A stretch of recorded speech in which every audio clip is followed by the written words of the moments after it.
tariximizning canlıq ko'rinishlari, milliy ruhning o'qishliq dasturi, 100 mashhur Uyg'ur kitobidan ta'sirat. Abdori Almas Hacı. Davamı. Kitapta 1934 yıldan 1937 yılgacha izchilar qo'shinini boshlab, Sharq Turkistonda ajoyib ta'sir paydo qilgan minglagan kishilarning qalbini yoritib, Uyg'ur ma'rif tarixida misli ko'rilmagan parlaq sahifalarni ochgan ma'arif sarkardasi Mamtili Tavfiq apandi tunishtirilgan sahifalarda Mamtili Tavfiqning ilm-fan bilan xalqni uyg'otish g'oyasi va bu jihatda qilgan ajoyib fidokorona xizmatlari yozilgan. Mamtili Tavfiq jiddiy tutish qilib, otishda 3-qatimliq ma'rif to'lqinini yangi pallaga ko'tardi. Uning boshlamchiligidagi ma'rif harakati qisqagina 6 oy ichida go'yo qorong'u zulmatda yongan mash'alga aylanadi. U tarbiyalab chiqqan izchilar, o'qituvchilar qo'shini har tarafga tarqalib, oqartish va ta'lim-tarbiya xizmatlari bilan shug'ullanadi. Otishning 24 kentida 24 maktab ochilib, Uyg'ur ma'rif tarixida yangi sahifa ochadi. Ta'lim-tarbiyani maqsadi aniq holda ma'lum unumga yetishni ko'zlab, natija yaratqudak elib bordi. Shunglashqa Mamtili apandi tarbiyalagan izchilar qo'shini Sharq Turkistonning joy-joylarida avlod tarbiyalashning fidokorlarga, xalq inqilobining avangardlariga aylanadi. Ular salgan iz bilan echilgan yo'llar kunimizgacha davom etadi. Bu yo'llar uzun yo'llar, dahshatlik fojialarga, qonliq qirg'inchilikqa to'lgan yo'llar.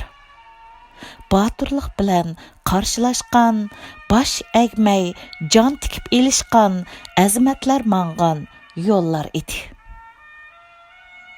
1937-yili 5-oyning 30-kuni Jallod Shingsay Stalinning tasdiqlashi bilan Qashqar Yavaq turmasiga qamoqliq Mamtili apandi boshliq 300 nafar gunohsiz siyosiy mahbusni o'qqa tutib, qirib tashlab, jasadlarini kirsin chechib ko'ydirib etdi. Kitapta tasvirlangan bu fojialik ko'rinish hammamiz uchun unutilmas bir saboq. Milliy ruh tarbiyasida ochiq aslama edi. Kitapta 1933-yildagi Xotan qurolli qo'zg'olonining bosh qo'mondoni 1933-yili 2-oyning 24-kuni qurilgan Xotan Islom hukumatini qurg'uvchilarning biri.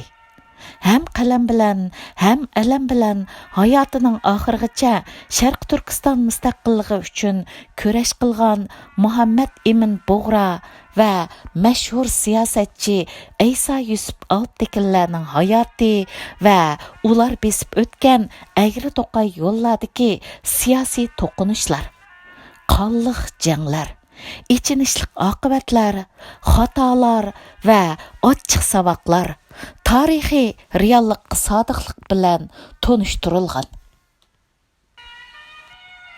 Bo'libmi ularning Sharq Turkiston milliy azodlik inqilobining mag'lub bo'lishidagi sabablarining biri inqilob qo'shinida zamonaviy bilimga ega kishilarning noiti oz bo'lganligini tunib, yoshlarni o'qitib tarbiyalashga ahamiyat berganligi, gazet, jurnal nashr qilish va tashviqot faoliyatlarini uzildirmay elib berish orqali milliy uyg'onish va milliy saviyani yuksaltirishni asos qilgan faoliyatlarni elib borganligi nuqtaliq holda yozilgan.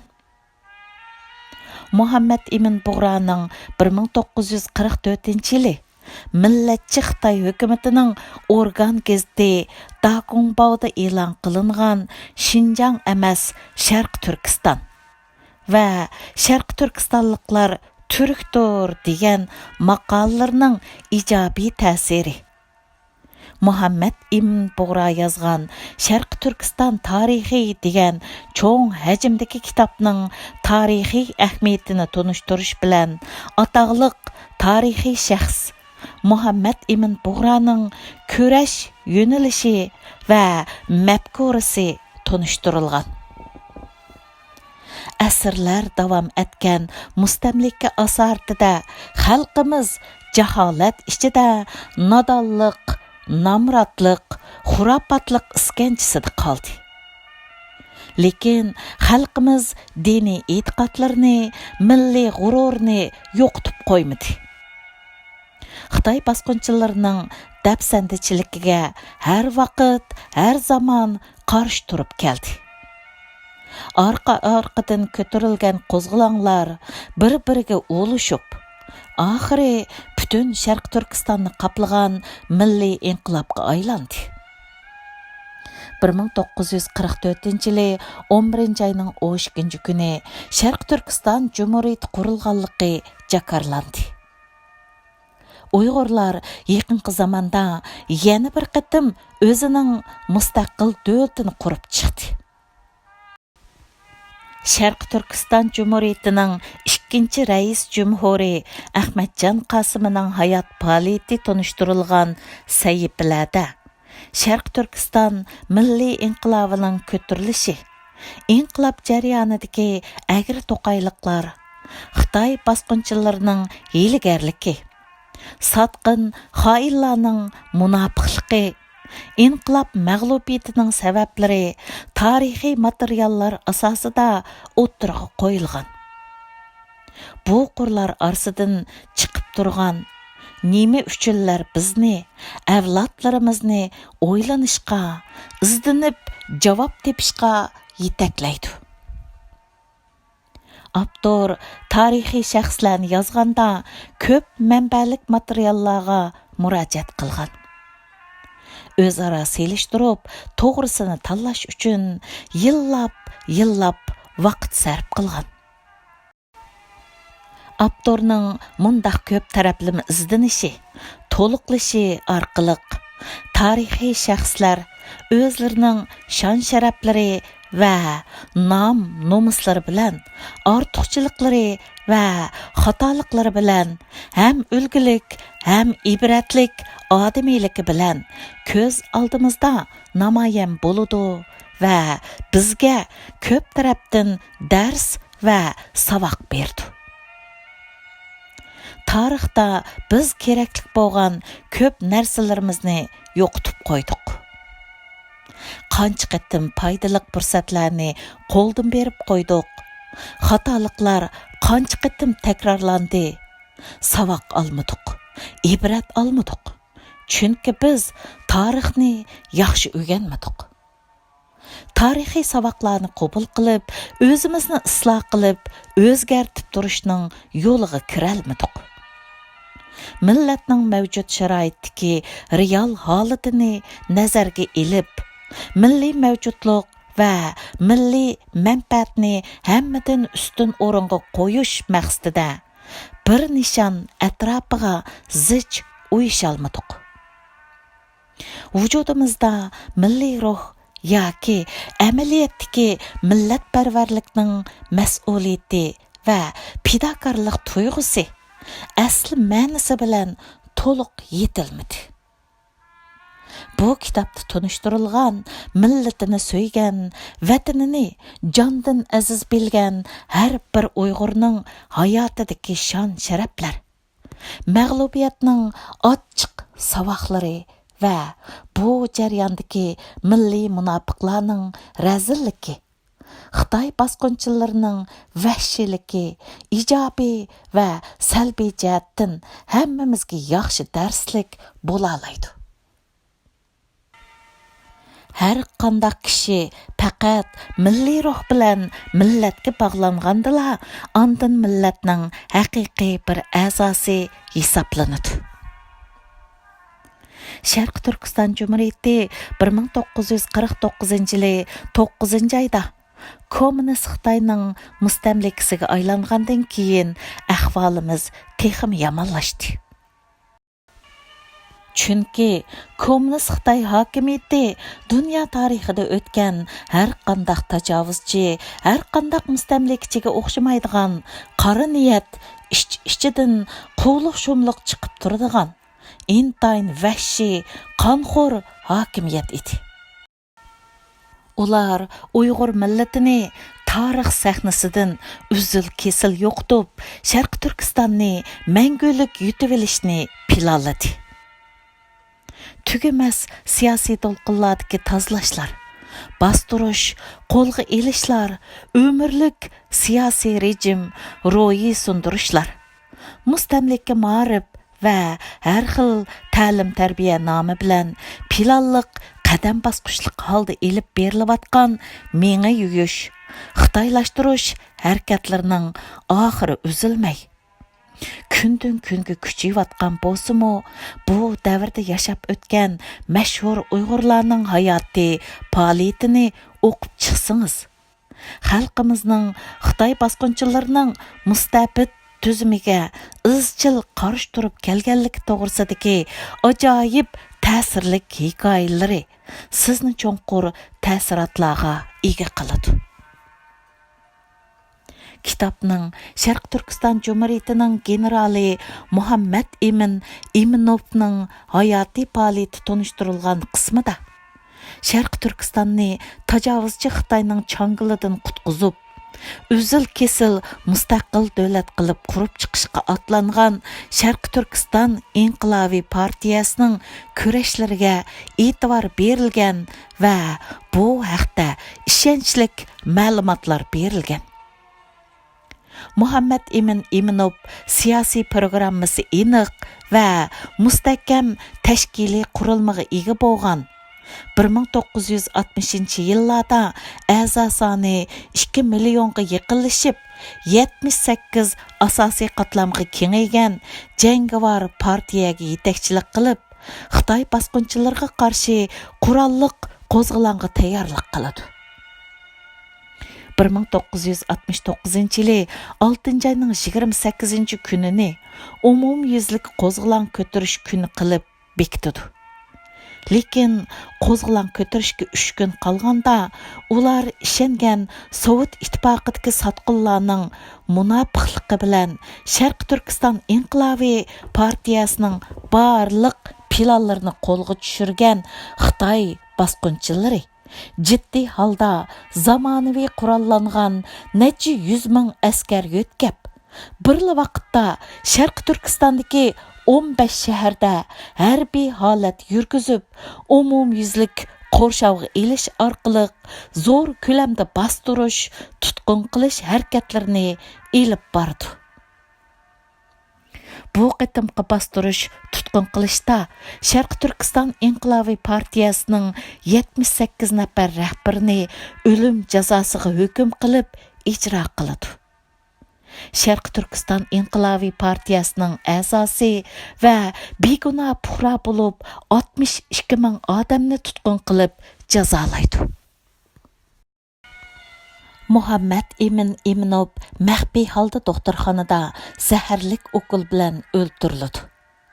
Gerçi Qashqardagi polkovnik Axunov mijit qo'mondonlar qurolliq qarshilik ko'rsatgan bo'lsa-mu, tangsiz jangda ko'p qismi qahramonlarcha shahid bo'ldi. Qolgan qismi tutqun qilingandan keyin etib tashlanadi. Kitapta general Muhammad Emin Eminov, polkovnik Axunov va mijit qo'mondonlarning hayot faoliyatlarini tanishtirganda Sharq Turkiston Inqilobiy Xalq partiyasi haqida xeyli ko'p kishilar hozirgacha to'liq xabar topmagan ma'lumotlar yozilgan. Xalqimizning Xitoy bosqinchilariga qarshi fidokorligi bilan elib borgan ko'rishining izchilligi, mag'lubiyat sabablari, takrorlangan tarixiy saboqlar, bu tufayli xalqimiz başdan kechirgan balaya afat, qonliq kechmishlar kishining esidan chiqmag'idak ichinishli ko'rinishlar ichida ko'rsatib berilgan. Xitoy Kommunist bosqinchilari Sharq Turkiston inqilobi Xalq partiyasi Makit inqilobchilarining rahbari Ro'zi Hekim bilan Muhammad Emin Qodirga o'lim jazosi ijro qilganda Ro'zi Hekimni jazo maydoniga mashina bilan elib borgacha vahshiylarcha urib chaylab qiynab o'ltirdi. Çemberças bağlanğan Muhammad Emin Qodirni jazo maydonida o'ttirdi turg'izib, taraf-tarafdan o'lmaydigan yeriga o'q etib, uning o'q tekkanda yiqilib, qonlar chachirgan holda o'rnidan turishini va yana o'q yeb yiqilib, qonlar chachirgan holda o'rnidan turib, g'azab bilan etilgan ko'rinishlarni o'zlarining ko'ngil ichish o'yini qilib, o'q tegib yiqilganda qoqoqlab kulishib, bir-biriga sharat qilishib, o'chrat bilan nishon elib, 16 poy o'q bilan vahshiylarcha qiynab o'ltirdi. Jasadni elib ketish uchun kelgan Muhammad Emin Qodirning oilasidagilar atrof qon bilan to'lgan bu dahshatli manzarni ko'rib, dong etib turib qoldi. Uning 14 yoshli singlisi qonga patgan akasining ustiga o'zini tashlaganicha yuragi yerilib o'lib ketdi. Bir jasadni elib ketish uchun kelganlar ikki jasadni elib qaytdi. İnsaniyat tarixida oz ko'riladigan bundaq inson qalbidan chiqqan vahshiylik biz uchun, avlodlarimiz uchun mangu asdan chiqarib bo'lmaydigan tarixiy o'chmanlikning, abadiy qisoskorlikning, unutilmas g'azab nafratning ajoyib jonliq darsliklaridir. Bundaq darslik orqali milliy ruh tiklanadi, vatanparvarlik ulg'aydi. Bir niyat, bir maqsaddiki milliy uyushchanlik kuchaydi. Texicha tarixchilarimiz tarafidan o'zimizning tarixiy atrofliq tadqiq qilinib, yezib chiqilmagan ahvol ostida tariximizni tarixiy shaxslarning hayotiy faoliyatlari ichida o'rganish va o'gitish bizga nihoyatda cho'ng manfaat berdi. Muhammad Tursun Ahmad bu kitob orqali millatimizning mavjudligi jiddiy xavfga duch kelayotgan hozirgi paytda biz uchun eng muhim masala bo'lgan avlod tarbiyalashga yondashib, dal mushu maqsadni amalga oshirishga tirishgan. Sharq Turkiston xalqi 70 yildan buyon har kuni degudak tajovuzchi Xitoy ishg'oliyatidan qutulish uchun qonliq badal to'layotdi. Mustamlikini, qulluqni qabul qilmaydiganligini, jonlarini va mollarini pido qilish orqali dunyoga jakarlab kelyotdi.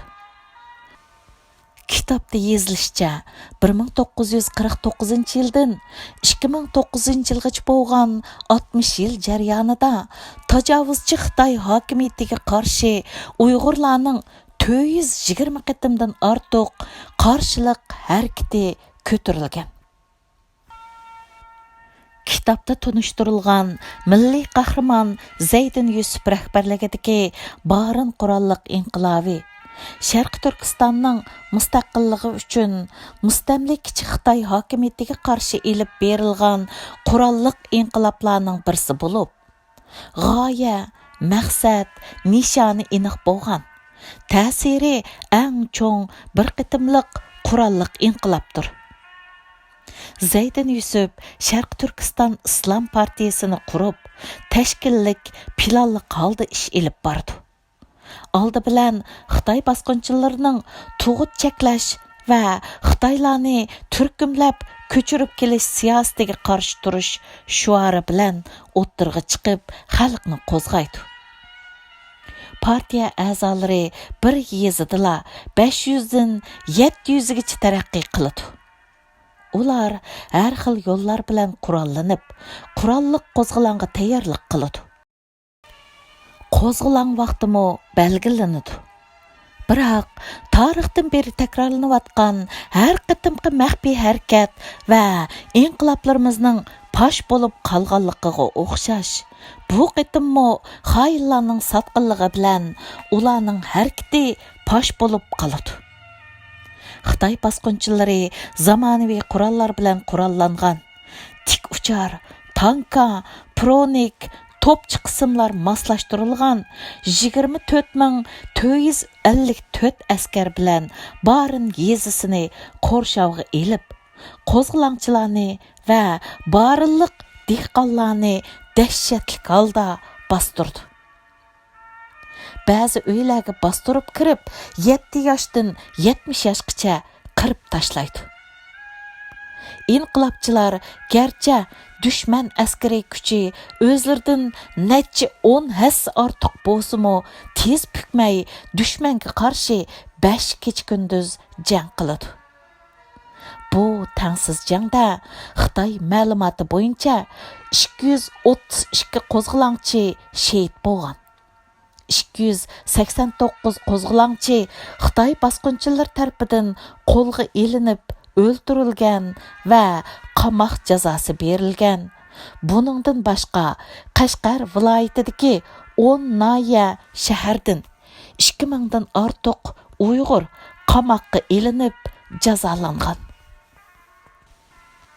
Xitoy bosqinchilari urushda o'lgan askarlarning jasadlarini 5 yuk avtomobili bilan to'shib elib ketgan. Sharq Turkiston Islom partiyasining qurg'uvchisi, Barin inqilobining rahbari, to'nilgan milliy qahramon Zaydin Yusuf qo'zg'algan qurolliq inqilob zulmat bosgan Sharq Turkiston osmonida qaraslab chaqqan chaqmoqdek chaqnab, Xitoy bosqinchilarini aloqazodi qilibdi. Xalqimizning mangu bosh egmas irodasini namoyon qildi. Mügdavatqan qalblarni larziga selib, mustamlika asortini bir qitim, yo'q, ming qitimga tang silkib tashladi. Kitobda mushundaq milliy qahramonlarimizning hayotiy faoliyatini tonishtirish orqali milliy ruhning uyg'onishi, tarbiyalanishi, ishg'oliyatga qarshi qo'zg'alib chiqishi va bu qo'zg'alishlarning keyingi avlodlarga bo'lgan tarbiyaviy ahamiyati jonliq ko'rinishlar va qahramonlik hikoyalar orqali oddiy lekin noiti uqumishli til bilan ta'sirli holda bayon qilingan.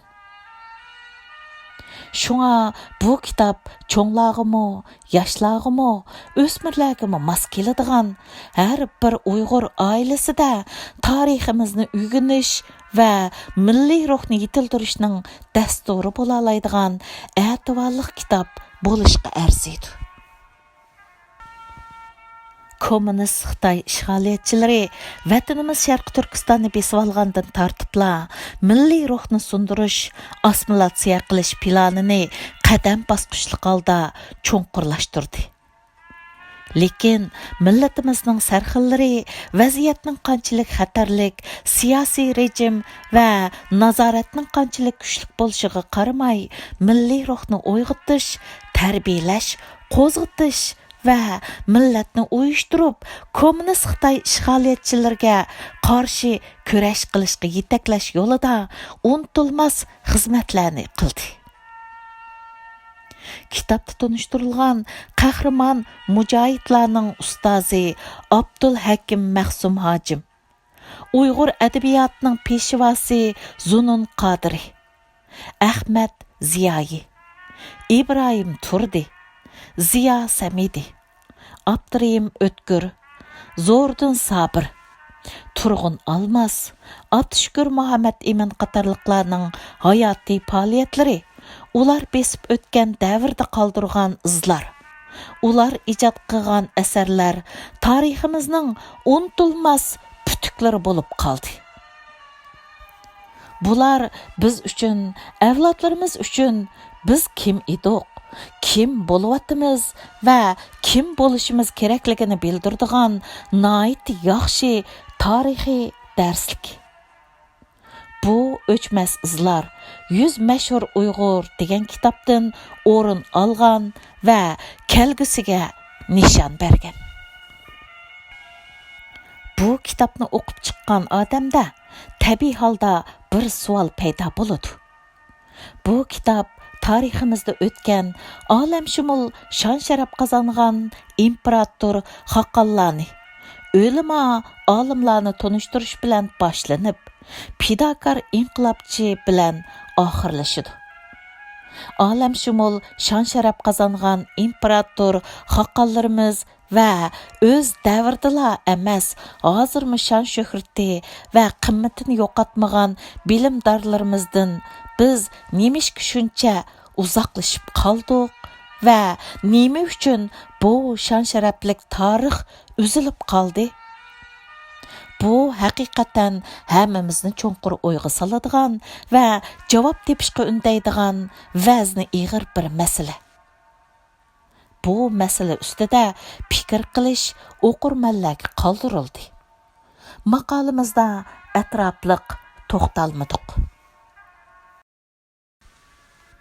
Men yezib shu yerga kelganda ko'nglimdan chaqmoq chaqqandek yaltirab bir xiyol kechdi. Bir fidokor qahramonning simasi ko'z oldimdan o'tdi.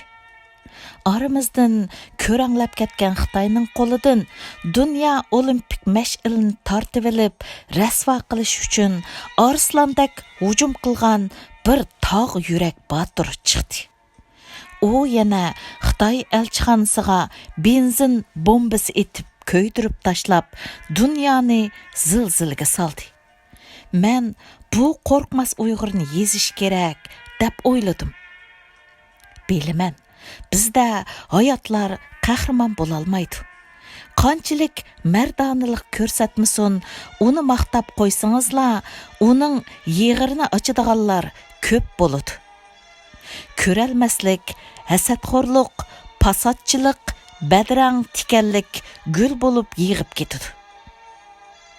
Shunga bizning hamma e'tirof qiladigan hayot qahramonlarimiz va beshi o'zimiz tarafidan yerilmagan yetakchilarimiz yo'q deyarlik. Bu bizga mustamlika asarati yuqtirgan kasallik. Xayr, bu kasaldanmi qutlarmiz.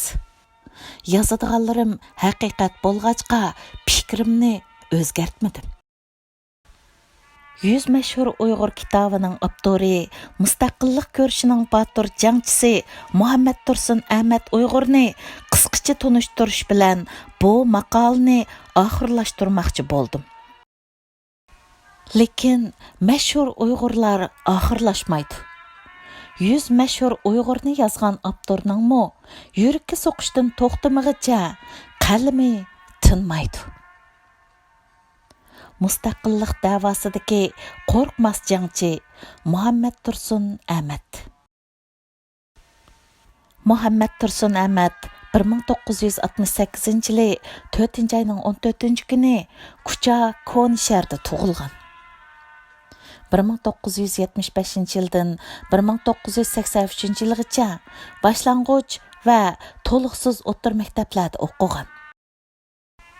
Lekin mustamlika ma'rif uning yuqorilab o'qishiga fursat bermagan.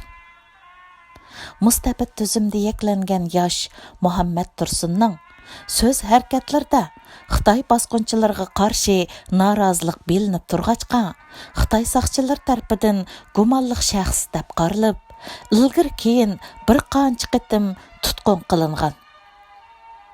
Xitoy g'alchilarining qattiq nazorati va xohlagancha tutib opirib so'roq qilishlari, g'ururining dafsanda bo'lishi qatorliq sabablar tufayli amalsiz holda aziz vatanini tashlab hijrat qilishga majbur bo'lgan. Muhammad Tursun Ahmad 1997-yili Qirg'izistonga chiqib, keyin Turkiyaga kelgan. 1998-yili hajdan qaytib kelgandan keyin İstanbulda har xil kasblar bilan shug'ullangan. Ming bir mushaqqatda 9,5 yildan keyin oilasi bilan Turkiyada qayta jam bo'la olgan. Muhammad Tursun Ahmad muhojiratdagi hayotida Sharq Turkistonning mustaqillik da'vosi uchun aktiv faoliyatchilik rolini o'ynab kelmoqda. Hatto xeyli zo'r harakatlarni o'zi yolg'iz elib berishga jur'at qilgan.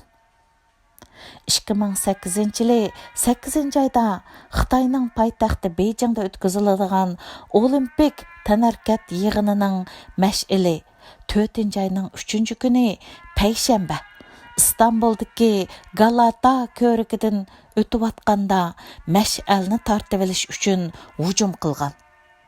Qo'rqib ketgan Xitoylar mash'alni boshqa yo'llar bilan elib qochgan. 2008-yili 8-oyning 8-kuni juma Beyjingda Xitoyning Olimpik tanarkat yig'ini boshlangan kuni Xitoyning Anqaradagi elchixonasi oldida o'tkazilgan Xitoyga qarshi namoyish jarayonida o'ziga benzin chechib o't yoqqan. Natijada Xitoyning Beyjing shahrida va Turkiyaning Anqara shahrida bir kun ichida 2 dona olimpik mash'al yongan. Bu ayni yillari dunyodagi birinchi darajalik xabarlar qatoridan o'rin elib 3200 dan ortiq televizor kanallar tarafidan tarqatilgan. Bu vaqa tajovuzchi Xitoy hokimiyatining xalqarodagi inovatiga ig'ir darajada zarba bergan. Muhammad Tursun 2009-yili 9-oyning 30-kuni kechda Xitoy vaqti bilan 10-oyning 1-kuni Anqaradagi Xitoy elchixonasiga benzin bombasi etib, elchixonaning 3-qavatini kuydirib atgan. U naq maydonda Turkiya saqchilari tarafidan tutilib, 3 oy turmada yotgandan keyin 5 yillik kesilgan. 12-oyning 31-kuni boshqa vaqa sodir qilmaslik sharti bilan turma jazosini uyida o'tash uchun turmadan qo'yib berilgan. Muhammad Tursun mustaqillik da'vosi elib berishda oldi bilan xalqimizda milliy ong, milliy ruhni yetildirish tarbiyasi elib berishning muhimligini cho'nqur his qilib, shu talabga loyiq keladigan bir kitob yezib chiqishga bel bog'lagan. U fidokorlik bilan inqilobiy harakatlarga qatnashish jarayonida bir muhim masalani, ya'ni mustaqillik ko'rishimizda o'zimizni, avlodlarimizni tarbiyalashning oldingi qatordagi muhim masala ekanligini tunib yetgan edi. Gerçi o muntazam tarbiya algan tarixchi yoki yozuvchi bo'lmasa-mu, bu ishni ro'yobga chiqarish uchun yana bir mardona qadam tashlagan. 2009-yili 6-oyning 3-kunidan boshlab 100 mashhur Uyg'ur nomli bu kitobni yozishga kirishib, 9 yilda muvaffaqiyatli holda tamomlab, kitobxonlar bilan yuz ko'rishtirgan. U hali ham mustaqillik da'vosi ko'rishimizning oldingi sepida minnatsiz, davronsiz, fidokorona ruh bilan xizmat qilmoqda. Uning vatanparvarlik ro'yi va umidvorlik chaqnab turgan tövendagi so'zlarini maqolamda o'z tili bilan ta'kidlashni to'g'ri topdim. Uyg'urlar nihoyatda uzun tarixga ega madaniyatlik bir millatdir. Uyg'urlar mana shu ko'p asrlik tarixiy davrlarda Markaziy Osiyoda qudratlik siyosiy kuch bo'lib, o'zlarining siyosiy, jo'grafiyalik tarixini va parlaq madaniyatini barpo qilgan. Dünyada mana şundaq şanlıq tarix, yüksek medeniyet yaratqan Uyg'urlarning avlodlari 68 yildan buyon kommunist Xitoyning mustamlikasiga tushib qoldi. Bu jarayonda o'zlarining asrlar bo'yi davr surgan şanlıq tarixini, bu tarixiy taraqqiyot jarayonida vatanida shundaqla dunyo tarixida o'chmas nom qoldirgan mashhur shaxslarni bilishdanmi mahrum qoldi. Natijada bugungi kunga kelganda Uyg'ur xalqi Xitoylar g'arazlik holda yezib bergan yolg'on tarixlarni o'qib, ig'ir darajada qaymoqish ichida qoldi. Әң али орынға қойып келген ватанпәрвәрлік, дөләтлік еңі, milli ruh, milli ғұруры acizledi. Uyghur xalqının içki ittifaqlıqı buzuldu. Özara mihir şəfqətinin ornini həsədxorluq, düşkünlük, ümitsizlik egiledi. Xitoy hokimiyati 1990 yillardan boshlab Uyg'ur xalqiga tarixda ko'rilib boqmagan darajada mislsiz ig'ir zulm qilishga boshladi. Uyg'ur xalqi bu tarixdan boshlab tili, yeziqi, diniy e'tiqodi, madaniyati qatorliq hamma narsadan ayrilishga boshladi. Uyg'ur xalqi 21 asrning boshlanishi bilan texmi ig'ir sinoqlarga duch kelishga boshladi. Ochiqroq qilib aytganda, bu hayot-mamotlik xarakteri keskin bo'lgan shafqatsiz sinoq bo'lib, agar Uyg'ur xalqi ta'xirsiz holda o'z taqdiri ustida jiddiy o'ylanmasa, bu dunyodan nom nishonsiz yo'q bo'lib ketishi ehtimoli yo'q emas. Shuning uchun har bir Sharq Turkistonlik oldi bilan ziyolilardan boshlab biz qanday qilishimiz kerak degan savolni o'ziga qo'yish kerak. Biz oldi bilan xalqimizda milliy ong, milliy ruhni yetiltirishimiz lozim. O'z ichimizdagi ittifoqlik va hamkorlikni texmi kuchaytirishimiz kerak. Uyg'urlarning tarixida qurilgan, dunyoga ta'sir ko'rsatgan shonliq imperiya va davlatlarning bo'lganligini, Uyg'ur xalqining boshqa davlat va millatlardek dunyoviy olim va mashhur shaxslarning bo'lganligini bildirishimiz kerak. Xalqimizni mana shundoq amaliy faktlar orqali o'zining tarixi bilan yuzlashtirib, oldi bilan o'ziga ishonishga, o'zining qadr-qimmatini bilishga, kelgusi taqdiriga ko'ngil bilishga yetaklash kerak. Demak, 100 mashhur Uyg'ur degan kitob tariximizda o'rin olgan mashhur shaxslarning hayoti orqali Uyg'ur tarixini ixcham, jonliq yo'ritib bergan. Balalarimizga yaxshi o'qishlik bo'ladigan Qur'on kitob. Abdur Muhammad Tursun Ahmadning xalqimizda milliy ong, milliy ruhni yetildirish uchun xalqimizni amaliy faktlar orqali tarixga yuzlantirib, o'ziga ishonish, o'zining qadr-qimmatini bilish, kelgusiga ko'ngil bo'lishga yetaklash lozim degan ideya bilan bu kitobni ro'yobga chiqarishi hozirgi ahvolimizga to'liq mos keladi. Her bir Uyg'ur oilasida balalarimizga har kuni bir mashhur Uyg'urni o'qib to'nissak, 100 kunda tariximizni balalarning esidan chiqmog'idak real, jonliq ko'rinishlar ichida o'g'itishga muyassar bo'lg'idakmiz. Bu hozirgi hayotimizda alohida ahamiyat berishga tegishli muhim masala. Chunki tarbiyalanishga va tarbiyalashga ahamiyat bermagan millat har qanday fursatga tayyor bo'la olmaydi. Bu masala mustaqillik davoyimizdagi eng muhim masaladir.